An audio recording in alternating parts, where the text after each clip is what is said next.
Ese utekereza ko Satani yajya imbere y'Imana agasaba imbabazi nyuma y'ibi byose yakoze, nyuma y'uko rwose yarwanyije Imana ku buryo bugaragara, nyuma y'uko na n'ubu ngubu bagikomeje kurwanya Imana, arushaho kuroha abakozi b'Imana mu bigeragezo? Urumva Satani yajya imbere y'Imana agasaba imbabazi? Ibyo byakabaye byarabaye mbere Satani agikora icyaha cyo kosha Adamu na Eva ndetse n'ibindi byaha byo kwigomeka ku Mana. Gusa kandi kuko Satani ari umunyabwibone kandi akaba ari umwiyemezi, rwose ntiyatinyuka no kujya imbere y'Imana agasaba imbabazi. Wibuke neza ko Imana iri mu muntu, ntabwo uwo muntu yari azi icyaha. Uwo muntu yahoranaga n'Imana se imbere y'Imana ari intungane.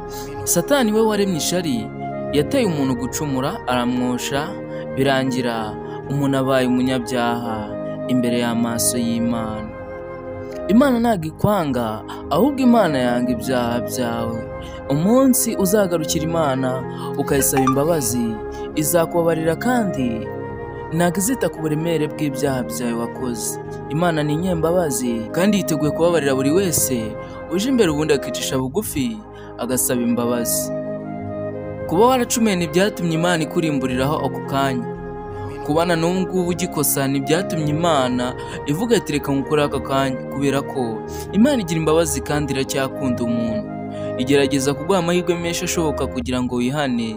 Gusa kandi benshi muri mwebwe nimufunguke amaso ngo mubone ukuri, mumenye neza ko iby'isi n'ubundi ari ubusa. Imana yakunze umuntu kugeza naho yohereza umwana wayo Yesu Kristo kugira ngo aze apfire ibyaha by'abanyabyaha. Nuko Imana yumvaga ko umuntu yaguma kumuha amahirwe menshi yo kugerageza kugira ngo arebe ko umuntu yakihana. Ariyo mpamvu ukora ibyaha ukabona Imana ntabwo irwaniyeho, ariko kandi yaguhaye amahirwe, ndetse ukwiye rwose kwita ku by'ijuru, ntukite ku by'isi cyane kuko iby'isi ni ubusa. Uwo nguwo uha agaciro iby'isi akabishyira imbere ya byose, ni nko kwiruka ku muyaga. Nyamara kandi niwizera Imana izakubera byose kandi ntacyo uzayiburana.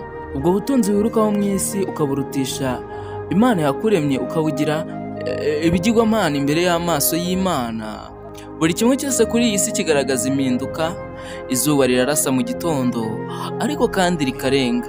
Gusa kandi mu kurenga rirenga ryihutira kongera kurasa. Ariko se wowe wumva ufite mutimanama ki ku buryo wumva ko wakitegura guhindukira nawe ugahindukirira Imana? Buri kimwe cyose muri iyi si kirasaza, ariko kandi amahirwe ahari ni uko wowe ufite ubushobozi bwo kuba wakongera ugahindukira Imana, kandi Imana yiteguye kukubabarira. Buri kimwe cyose wakunze muri iyi si, ari ubutunzi bw'isi, ari ibyo kurya, ari buri kimwe mu bwami bw'ijuru, nta na kimwe kiriho gihwanye n'ibyo ngibyo ukeka ko ari byiza, kubera ko mu ijuru hari buri kimwe cyose. Mu ijuru nta marira abayo, mu ijuru nta gahinda kabayo, mu ijuru nta gupfisha bizabayo, mu ijuru hazahora ibyishimo gusa, ndetse mu ijuru hazahora umunezero gusa. Uko uri kose Imana yakumva gusenga kwawe. Ntukite ku buremere bw'ibyaha byawe, kubera ko iyo Mana mvuga niyo Mana yahinduye Sawuli. Ntukumve yuko uri kure cyane ku buryo Imana itagutabara, kubera ko iyo Mana mvuga niyo Mana yakuye Daniyeli mu rwobo rw'intare. Ntukumve yuko Imana itaguhindura amateka bitewe n'ubuzima bugoye urimo, kuko iyo Mana mvuga niyo yahinduye ubuzima bw'umushumba Dawidi ubundi ikamugira umwami. Imana yaha agaciro ubuzima bwawe.